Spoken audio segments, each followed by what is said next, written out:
Good morning. তো আজকে সকালটা এখান থেকে শুরু করছি, আর আমি উঠে ফ্রেশ হয়ে গেছি। তারপরে জলখাবারে ছিল আজকে মুড়ি আর আলুর পকোড়া, যেটা আমার জন্য মা বানিয়েছিল। আর এখন সত্যি মাই সব করে, আমি করি না কিছু। তারপর একটু বেলা করে ডাবের জল খেলাম। আজকে এই কালেকশনটা বানিয়েছি, কেমন হয়েছে বলো। আর বাকি কালেকশনগুলো তোমাদের সঙ্গে শেয়ার করি। এটা হচ্ছে আমার চুড়ির কালেকশন। কিছুটা কাপড়ের আছে, কিছুটা সুতোর আছে, বিভিন্ন রকমের কালারের, বিভিন্ন রকমের ভ্যারাইটির আছে। কার কার পছন্দ হলে অবশ্যই আমাকে বলো, কার কোনটা ভালো লেগেছে বলো। এখানে দু রকম হাতের সাইজ আছে চুড়ির। একটা আছে 20.6 আর একটা আছে 2.8। তো প্রায় সবারই হাতে অ্যাভেলেবেল আছে মোটামুটিভাবে। তো এই যে কয়েকটা কালেকশান, এগুলো হচ্ছে কাপড়ের, এটাও কাপড়েরই কালেকশান। খুব একটা হিজিবিজি করার না করে একটা সিম্পলের ওপর রাখার চেষ্টা করেছি।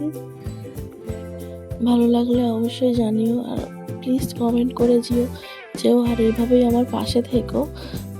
সব কটাই প্রিমিয়াম কোয়ালিটি করার চেষ্টা করেছি। তারপরে ছিল কিছু চোকার নর্মাল গলার হারের সেট। এটা নর্মাল গলার হারের সেট, যেটা চোকারের মতন করেও পরা যেতে পারে। এটা ছিল চোকার, যেটা ছিল ফেব্রিকের উপরে, ফেব্রিক দিয়ে ছবি করা, আর নিচে ঝুমকো টাচ দেওয়া আছে। হালকা, একদম হালকার উপরে রাখার চেষ্টা করেছি। এটা আরও একটা চোকার, এগুলো খুবই হালকা হয়, মানে গলায় আছে বলে কেউ মনে করবে না। এটা ছিল তার কানের দুল, খুবই হালকা, খুবই হালকা। এটাও ছিল একটা চোকার, এটা ছিল ফেব্রিক দিয়ে করা। এগুলো খুব হালকা, এগুলো হ্যান্ডমেড জিনিস যেহেতু, মানে খুব একটা ভারী হয় না। আর এইগুলো ছিল এমব্রয়ডারি গলার হারগুলো।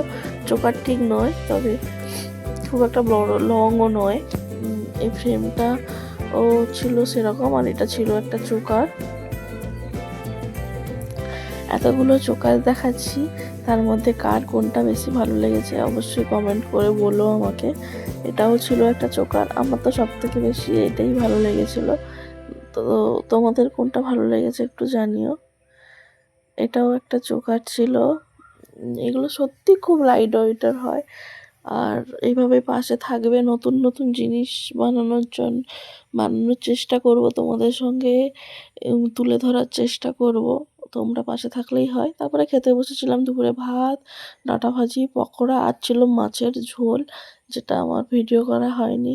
টাটা।